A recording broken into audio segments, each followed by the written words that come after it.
Hi, this is Paige. I'm back again, and I've been thinking about Sha'Carri Richardson. So unless you've been living under a rock, you know that Sha'Carri Richardson is the 21-year-old potential Olympian who just qualified on June 21st for the Olympic team, the Olympic track team, and she qualified in the 100-yard dash. That was an amazing feat, and she probably did it in record time, but I think she did. But at any rate, she qualified. But you know what? I've been thinking a lot about you, Sha'Carri, and that wasn't the most important part of that day. The most important part of that day was when you went in front of the camera and you told us that your mom had just passed away a week before. But when I really look, there was an even more important moment that if we were really paying attention to, we may have been able to support you better with your grief. And that was the moment when after you finished the 100-yard dash, you went to your grandmother. No, you ran up to your grandmother in the bleachers and you just buried yourself and your grandma. And your grandmother told you to look at her. And she was giving you her energy, her love, her blessing, and her comfort. If we were paying attention to that moment, those two moments together,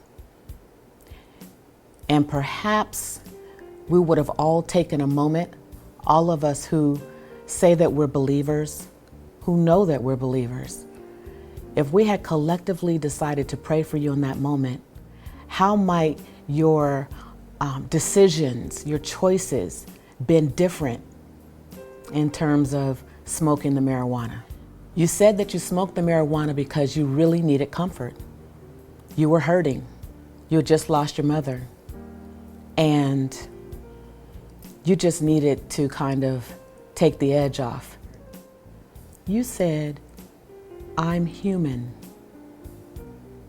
So while most of us were checking for your speed and your history making record breaking, you were really crying out for help because you are human.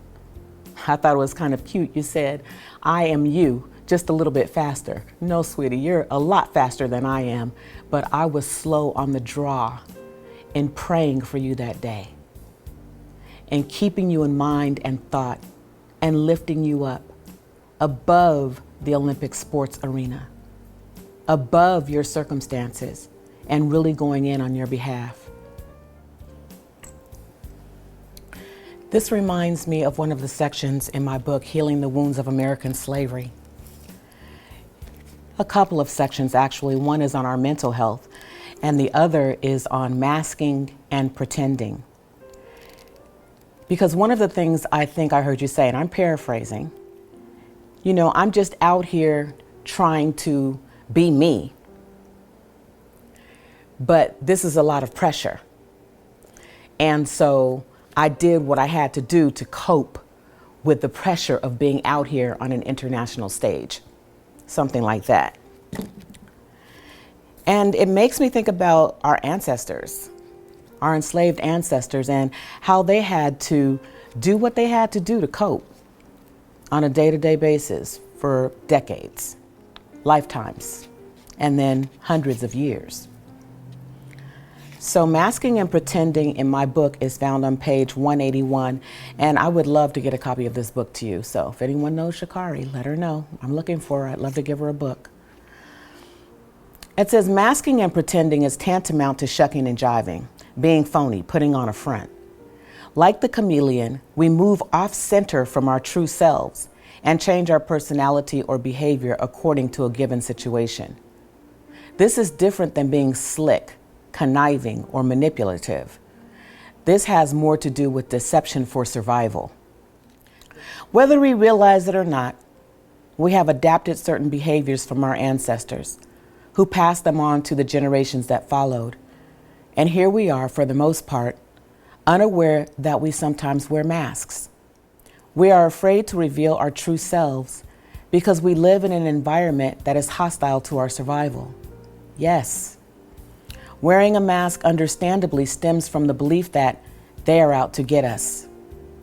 We are more likely to hide our genuine selves from the world when we believe our true identity, personality, character, dreams, ideas, or desires are under brutal attack. What must it have been like for our enslaved ancestors? To show oneself as capable, smart, strong, or overly clever could mean punishment or death. Lies became a way of life in their environment. Did you steal that fat back out in the kitchen, gal? Nasa. The dog must have ate it. The lie. The mask. Can you see how the conditioning is developed? I have my own personal stories about cultivating deception, and I give one or two of them in the book. Now you may say, Paige, you're reaching. How are you connecting the dots between the enslaved ancestors and the way that they mask their emotions and their feelings and their behaviors and compare that to what happened to Sha'Carri? And, it's up for discussion. Please comment in the comments below and we'll chat about it. But the idea is this: we sometimes wear a mask to defend ourselves against other people's gaze, against their ability to see who we truly are, against being too vulnerable in public spaces. We do this all the time in America.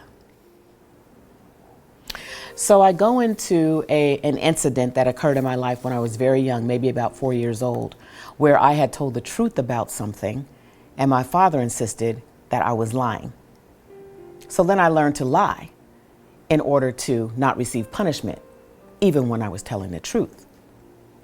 And I say, likewise, our ancestors had to do anything and everything to avoid the atrocities that would befall them should they fail to cover actions that might bring on swift punishment by those who had enslaved them. One false movement, terrible circumstances were sure to follow. I imagine they found themselves in countless situations where they had to mask their true feelings. They had to pretend in order to guard against the worst. I think Sha'Carri was guarding against what she perceived could be her worst. That people would see her vulnerability, that they would see her hurt, they would see her pain, and they would take advantage of it. Because, in today's society, the camera is always looking for that tear falling. Hosts of talk shows and interviewers are always asking people, that's some emotion. What is that? What is that? Pinpointing people's pain, their fears, their aggravations, their frustrations. It's for sensationalism's sake. If it bleeds, it leads. And so she was protecting herself. But my question is this: as I apologize, first of all, to Sha'Carri for not immediately going into prayer on her behalf the minute I saw what I knew I saw on June 21st. I believe that Sha'Carri learned her lesson. My question is, did we? Did we learn that we need to be quicker to pray for someone rather than sensationalize their pain, recognizing when one of us is in distress and coming to their aid, delineate between the human being, as Sha'Carri so aptly and eloquently put it, and their accomplishments and what they're doing in the world and what's bringing the likes and the clicks and the numbers.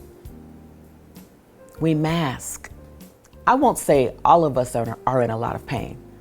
I will say that I've recognized, based on my experience, based on coaching, based on my own life, and especially going through all of these wounds and really getting down to the bottom of what they are and recognizing when I see someone in pain, in bitterness, in rage, in shame, in guilt, all of those things. There are about 40 wounds that I mention in the book. But to recognize when someone is in that place and to come to their aid, that's the lesson that I learned. And so again, I'm sorry, Sha'Carri. And I thank you for the lesson. And I wish you all of the success in your future. People keep saying, she's young, she'll recover. That's the future. What about Sha'Carri now? What about all of the Sha'Carris in the world? Our 20-somethings who are they just want love. They just want an ear. They want people to care. I remember I was 25 years old when my mother died. When she came to me and told me that she had breast cancer, I was 19 years old. I had just moved out of my house earlier that year, out of her house, into my own little place earlier that year. And then she came to tell me that she had breast cancer. And so for the next 5 or 6 years, I watched her go into remission, out of remission, through chemo, through radiation, losing her hair. There was a lot for a 19, 20, 21-year-old, 25-year-old to handle. And so I see you, Sha'Carri. I see all of the Sha'Carris in our village. And God bless you. I'm praying for you. I love you. And I want you to lock that in your heart until the next time we meet again. Thank you.